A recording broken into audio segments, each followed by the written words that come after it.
से मैंने ये स्टार्ट कर दिया यहाँ कि भाई यहाँ बच्चों की एजुकेशन कम ना रही।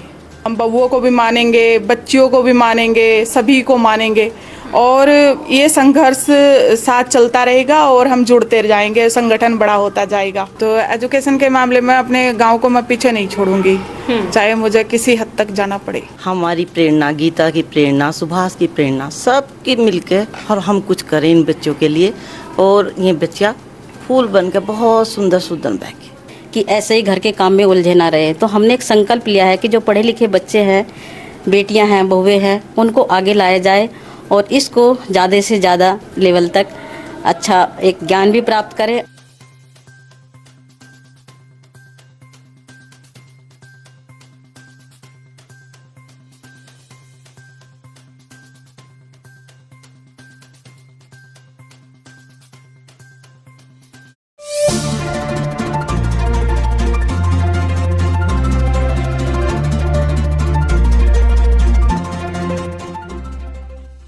नमस्कार, आप देखना रोड के हब और मैं हूं आपके साथ मानसी। और आज हमारी टीम टिकोला कला में मौजूद है। ये कारण भी मैं आपको जल्द ही बताऊंगी, लेकिन उससे पहले कुछ खास मेहमानों से आपको रूबरू करा देती हूं। और कारण बताने से पहले बस मैं इतना बताना चाहूंगी कि बेटियों को मजबूत बनाने की एक मुहिम चल पड़ी है और बेटियों को मजबूत बनाना भी बहुत जरूरी है। और बेटियों से ये कहना भी बहुत जरूरी है कि आपको चांद की तरह खूबसूरत भी रहना है और सूरज की तरह चमकना भी है और आपको मजबूत बनना ही पड़ेगा। और बेटियों को मजबूत बनाने के क्रम में मेरे साथ खास मेहमान मौजूद है। गीता चौधरी जी मेरे साथ मौजूद है और पूर्व जिलाध्यक्ष सविता चौधरी भी जी मेरे साथ मौजूद है और हाँ, डॉक्टर सुभाष भी मेरे साथ मौजूद है। आज ये सभी मेरे साथ इसलिए मौजूद है क्योंकि इन्होंने एक बहुत बड़ी और बहुत अच्छी पहल की है। उस पहल का नाम है कि बेटियों को प्रोत्साहित करके आगे बढ़ाना। उन्होंने जो अचीव किया है उसके बलबूते पर उनको सम्मानित किया जाएगा, क्योंकि जब आप किसी को अप्रिशिएट करते हैं तो अंदर एक और हौसला जगता है और हौसला कुछ करने का। तो ज्यादा ना कहते हुए उन्हीं से सुनते हैं कि ये जो इनिशिएट इन्होंने लिया है, ये जो कदम बढ़ाया है बेटियों की तरफ, खासकर मैं बेटियों का जिक्र इसलिए कर रही हूँ क्योंकि आज का हमारा पूरा प्रोग्राम बेटियों पर है और बेटियों से रिलेटेड है। गीता चौधरी जी से मैं जान लेती हूँ, मैम ये जो कदम आपने उठाया, मुहिम चलाई है, सबसे पहले क्या इसके पीछे का उद्देश्य है? हमारा संघर्ष। अच्छा। पहले जब हम मम्मी पापा ना, मतलब उस टाइम पर यहाँ इतनी पढ़ाई का भी वो नहीं था भाई, 8वीं पास थे तब।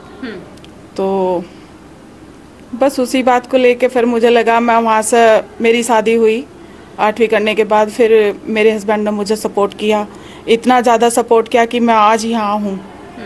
और मेरा संघर्ष ये था कि 7 साल मैंने यहाँ जंगल में रहकर बिल्डिंग बनाई। और प्रोफेसर साहब हैं मेरे हस्बैंड, डॉक्टर निर्भय सिंह, उन्होंने मुझे इतना सपोर्ट किया कि मतलब बहुत ज़्यादा। उसके बाद से मैंने ये स्टार्ट कर दिया यहाँ कि भाई यहाँ बच्चों की एजुकेशन कम ना रही। तो स्टार्टिंग की है यहाँ से। ठीक है, शिक्षा को बढ़ावा मिलना चाहिए। हाँ, आप यहाँ की बेटी हैं। हाँ जी, बेटी। और यहाँ की बेटियों के बारे में आपने इतना सोचा। बिल्कुल।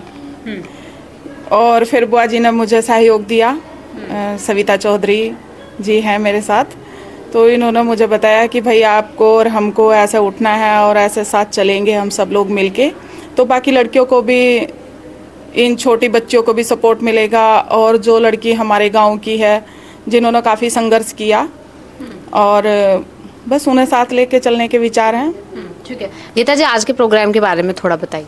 आज का प्रोग्राम बस यही है कि हम यहाँ से स्टार्टिंग कर दें, एक ऐसा संगठन बनाएं लड़कियों का कि भाई हम लड़कियाँ या मतलब जितनी भी लड़कियाँ हैं उसमें हम बउओं को भी मानेंगे, बच्चियों को भी मानेंगे, सभी को मानेंगे और ये संघर्ष साथ चलता रहेगा और हम जुड़ते जाएंगे, संगठन बड़ा होता जाएगा।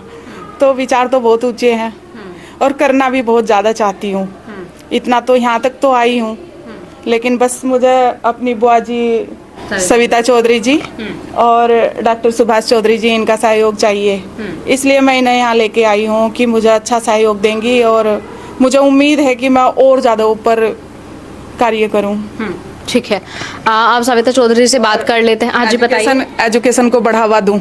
अच्छा जी, शिक्षा को बढ़ावा मिलना बहुत जरूरी है क्योंकि शिक्षा ही सवालों को जन्म देती है। सविता चौधरी जी, आज की मुहिम के बारे में क्या कहेंगे? मेरा मकसद ये है कि हमारी बेटियां, जो मुझे इस गांव टिकोले से प्राप्त हुआ है, बहुत कुछ प्राप्त हुआ है। मैं चाहती हूँ शिक्षा भी, राजनीति भी, हर तरह से मुझे पूरे गांव ने सपोर्ट किया है। मैं चाहती हूँ कि मेरी बेटियां आने वाली हमसे कुछ सीखे।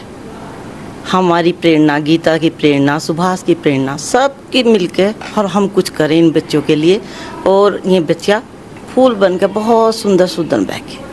ये हमारी मुहिम है। इसके मकसद से हम ये प्रोग्राम रखा हुआ है। अगर ऐसे इनिशिएट जैसे आपने कदम उठाए, अगर ऐसे इनिशिएट लगातार और भी लोगों के द्वारा लिए जाएं, तो आपको लगता है कि सुधार की संभावना थोड़ी बढ़ेगी? बहुत बहुत हो चुका है सुधार। हमारे टाइम से अब के टाइम में तो बहुत सुधार हो चुका है, और वो बहुत होगा आगे भी। और यही हमारी कोशिश है। इसी कोशिश में हम तीनों बहनें मिली हैं और ये प्रोग्राम रखा है। देखते हैं आगे क्या होता है। और आपका साथ रहेगा तो सब अच्छा ही रहेगा। हाँ, बिल्कुल बिल्कुल श्योर। मैम, जैसे बेटियां पर तो हमने फोकस किया, अभी आपने देखा, मैंने बताया भी है। सो बेटियों को छोड़कर और मतलब मैं चाहती हूँ कि बेटियां पर ही फोकस रहेगा या और भी महिलाएं इसमें जुड़ सकती हैं? सब जुड़ेंगी, गांव की बहू बेटियां सब जुड़ेंगी। लेकिन हम बेटियां हैं तो शुरुआत हमने बेटियों से की है, और हमारी बहुएं भी बहुत काम कर रही हैं यहाँ की, टिकोले गाँव की। तो हम अगला प्रोग्राम सोच रहे हैं जल्दी। अगर हमारा ये प्रोग्राम हमारा ठीक रहता है, मतलब बहुत सुंदर, तो हम अपनी बहुओं को भी ऐसे ही प्रोत्साहित करेंगे और उन्हें भी आगे बढ़ाने का काम करेंगे। ठीक है, डॉक्टर सुभाष चौधरी जी से भी मैं बात कर लेती हूँ। मैम, ये मुहिम क्या कुछ रंग लेकर आएगी? क्या लगता है आगे की, जैसे बेटियों को एकत्रित करने की बात चल रही है, एक माला में पिरोने की बात चल रही है? नमस्कार जी। ये एक बहुत अच्छा एक संकल्प लिया है गीता जी ने और हमारी सविता चौधरी जी ने। मैं भी इनके साथ हूँ, कदम से कदम मिला करके। मैं उत्तराखंड में एक स्माइल सुजोग फाउंडेशन के नाम से एक संस्था चला रही हूँ। जितना भी मेरा सहयोग होगा, 74 के करीब हमारे उत्तराखंड में क्लिनिक चल रहे हैं। और जितनी भी एजुकेशन, जो बेरोजगार बच्चियां हैं, पढ़ लिख करके गांव में जैसे शादियां हो जाती हैं, कुछ नहीं कर पाती, उनकी इच्छा होती है। क्योंकि हम भी जब पढ़ लिख करके एक शादी हुई, गांव में गए, तो एक मन में एक भाव होता है कि सेवा करते करते कुछ ऐसा भी एक अन्न करें जिससे कि हम समाज सेवा कर पाए। और समाज सेवा के साथ साथ उन लोगों को रोज़गार मिले जो चाहते हैं पढ़ लिख करके कि ऐसे ही घर के काम में उलझे ना रहे। तो हमने एक संकल्प लिया है कि जो पढ़े लिखे बच्चे हैं, बेटियां हैं, बहुएं हैं, उनको आगे लाया जाए और इसको ज़्यादा से ज़्यादा लेवल तक अच्छा एक ज्ञान भी प्राप्त करें और अपना एक अन्न भी प्राप्त करें। क्योंकि देखो, आजकल की जो समस्या है, आप देख रहे हैं कि पढ़ लिख कर के भी हम एक जो सोच हमारी होती है कि हम कुछ करना चाहते हैं लेकिन नहीं कर पाते। और एक मैं जो एक थेरेपिस्ट हूँ, एक मैंने सुजोग क्लिनिक में उत्तराखंड में चला रही हूँ, मैं उसके ज़रिए हेल्प करना चाहूँगी उन बेटियों की, उन बहनों की, कि वो इस समाज में इस थेरेपी को सीख करके आगे बढ़े और संकल्प लें। और मैं सविता चौधरी जी से, गीता जी से एक रिक्वेस्ट करती हूँ और एक अपनी तरफ से एक संकल्प लेती हूँ कि उन बच्चों को मेरी तरफ से फ्री एजुकेशन रहेगी। चलिए, और मेरा सवाल अगला इसी से रिलेटेड था कि कुछ पढ़ाई में जो खर्च होता है वो करने के लिए कुछ लोग के पास पर्याप्त धन नहीं होता, शिक्षा का जहाँ अभाव है, तो शिक्षा फ्री में, मतलब आप एजुकेशन को फ्री में क्यों नहीं दे सकते? क्या इससे रिलेटेड भी हम कुछ कर सकते हैं? आप लोग नहीं, हम कर सकते हैं, क्यों नहीं कर सकते हैं, और कर भी रहे हैं। जो बच्चे फीस नहीं दे सकते उनको हमने छूट दी है। काफ़ी बच्चों को स्कूल में भी, जो लड़कियां हैं, पेरेंट्स हैं, पैसा नहीं दे सकते, तो उनके लिए फ्री भी कर रहे हैं। ऐसा नहीं है। ठीक है, चलिए, तो बहुत अच्छी बात है कि अगर आपको निःशुल्क शिक्षा मिल रही है तो इससे अच्छा कदम और क्या हो सकता है। जी, गीता जी, कुछ कहना चाह रही थी आप एजुकेशन? मैं ये कहना चाह रही थी कि एजुकेशन के बारे में आपने बात की है, तो मेरा स्कूल खोलने का माध्यम यही था कि मैं अच्छी लड़की एजुकेशन से वंचित ना रहें। और स्कूली एजुकेशन जब उनकी बढ़िया रहेगी, स्टार्टिंग उनकी मजबूत रहेगी, नींव और बेस उनका मजबूत रहेगा, तो वो लड़कियां अपने आप ही आगे बढ़ेंगी। तो मैंने यहाँ टिकोला में CBSE स्कूल खोला, प्राइवेट स्कूल, और उसमें ये मेरे पास, आप CBSE का खर्च तो समझती हैं। एग्जैक्टली। तो मुझे यहाँ मैंने कई लड़कियों को, अभी भी मेरे पास 30% लड़कियाँ फ्री पढ़ रही हैं, फ्री एजुकेशन। ओके उनके पेरेंट्स का क्या रहता है मैम आपके लिए मैसेज, क्योंकि बहुत बड़ा उनके लिए तो एक वरदान साबित होता है, क्योंकि उनकी बेटियां पढ़ लेंगी जिनके पास धन नहीं होता। जी मैडम, नहीं अच्छा सहयोग दे रहे हैं टिकोले वाले, बहुत अच्छा मतलब मेरा सहयोग कर रहे हैं सभी भाई और सभी ताऊ और हमारे बुजुर्ग काफ़ी अच्छा सहयोग कर रहे हैं और मतलब मुझे उसके लिए सपोर्ट भी करते हैं कि भाई नहीं बहुत अच्छा कार्य कर रही हो आप, तो उसमें जुटी हुई हूँ मैं। तो एजुकेशन के मामले में अपने गांव को मैं पीछे नहीं छोड़ूंगी, चाहे मुझे किसी हद तक जाना पड़े। ठीक है, अगर आप जैसी और महिलाएं भी इसी उस पर अड़ जाएंगी कि एजुकेशन के मामले में हमारा गांव नहीं रहेगा, और मैं सिर्फ टिकोला कला की बात ही नहीं कर रही हूँ, अगर सभी गांव में जितने भी गांव में अगर सभी महिलाएं ये दृढ़ संकल्प ले लेंगी कि हमारा गांव पीछे नहीं रहेगा, तो मुझे नहीं लगता कि फिर शिक्षा से कोई भी बेटी कोई भी महिला वंचित रह पाएगी। नहीं मैडम, उसमें हाँ।